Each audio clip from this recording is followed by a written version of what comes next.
अस्सलाम वालेकुम। आज मैं बात करूंगा प्रोसिक्यूशन अगेंस्ट टैक्स डिफ़ॉल्टर के मुतलिक।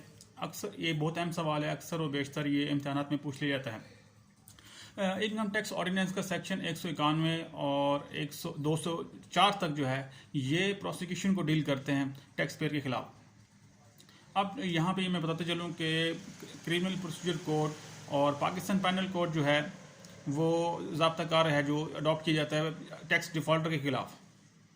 यानी कि जितने भी वो जो समन होते हैं, जो भी टैक्स डिफ़ॉल्टर होते हैं, वो क्रिमिनल प्रोसीजर कोड के मुताबिक जो है वो उसको जारी होते हैं।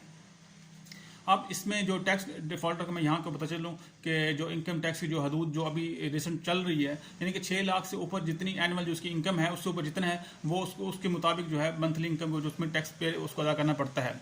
इसके लिए वो साल के एंड में जो है गुशवारा जमा करवाता है, इसे टैक्स रिटर्न कहते हैं। तो वो उसमें अपनी तमाम जो है जो अपने जो है इनकम है वो शो करता है। वो अपने टैक्स अगर पहले से अगर टैक्स कोई एम्प्लॉयर है तो वो अपना टैक्स उसमें शो करके अपने वो टैक्स रिटर्न जमा करवाता है। अब अगर कोई शख्स जमा नहीं करवाता मौजूदा के साल के या कोई डेट स्पेसिफिक दी गई है तो उसमें वो टैक्स डिफ़ॉल्टर की लिस्ट में आ जाता है। तो कमिश्नर जो है रेवेन्यू का वो उसको नोटिस जारी करता है। अगर वो नोटिस का जवाब नहीं देता सेक्शन 114 के मुताबिक और या वो बीचकनी करता है या टैक्स देने से कतराता है तो वो पैनल है इस एक्ट के तहत वो उसको सजा मिले। तो इसका तरीकाकार ये है कि ये जो कोई स्पेशल लॉ है तो इसके लिए डेफिनेटली जो है स्पेशल जजेस तैनात किए जाते हैं। फेडरल गवर्नमेंट की जानिब से वक्तन जो है नोटिफिकेशन जारी होता रहता है। उनकी अपनी एक जुरिस्डिक्शन होती है, लिमिट्स होती है, तो वो उसके दायरे कार में रहते हुए वो केस की प्रोसीडिंग चलाते हैं।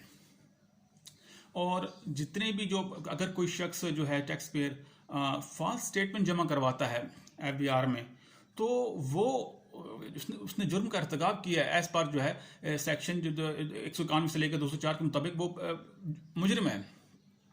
अब उसको कम से कम जो है 1 लाख रुपया या जो है 3 साल की सजा जो है उसको मिल सकती है। दोनों भी दे सकते हैं लेकिन डिपेंड करता है सर्कमस्टांसेस पे। अगर तो वो विलिंगनेस हो, उसने शो कर दी है कि भाई मैं टैक्स इतनी मुद्दत के बाद अदा कर दूंगा तो फिर तो ठीक है।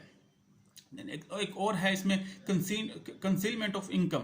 अगर कोई जानबूझकर कोई अपनी इनकम छुपाता है और जाहिर नहीं करता टैक्स रिटर्न में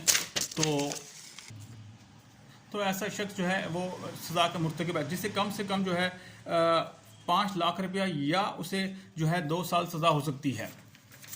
तो ये जो है इनकम टैक्स के जो है इसमें तरीक़ेकार दिए गए हैं। अगर इसके अलावा कोई कंसीलमेंट ऑफ ऑफशोर एसेट है, यानी कि कोई जो बाहर से मुल्क से आमदनी कमाई गई है, कोई प्रॉपर्टी हासिल की गई है, अगर वो गोशवारों में कमिश्नर को गलत बयानी से काम लेता है या वो टैक्स डिपार्टमेंट से किसी भी मिली भगत से वो छुपाता है तो वो भी जुर्म का इर्तिकाब करता है और इस एक्ट के तहत जो है वो सजा का मुस्तहिक है।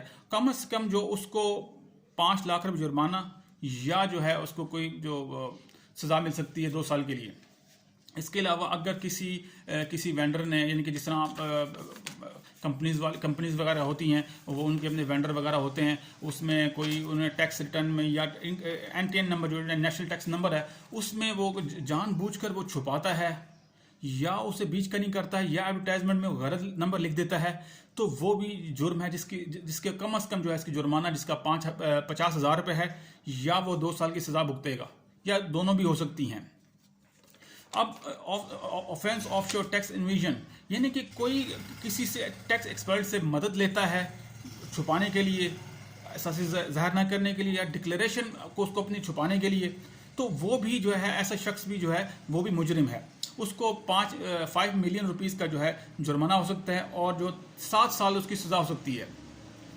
अब इसी तरह डिस्पोजल ऑफ प्रॉपर्टी जो है टू प्रिवेंट टू अटैचमेंट, अगर वो अपनी जो उसकी प्रॉपर्टी है वो टैक्स रिटर्न के साथ वो मेंशन नहीं करता, उसके कागज अटैच नहीं करता, तो वो भी जो है इस जुर्म के अंदर आ जाता है। उसके खिलाफ भी जो है प्रोसिक्यूशन जो है वो स्टार्ट की जा सकती है।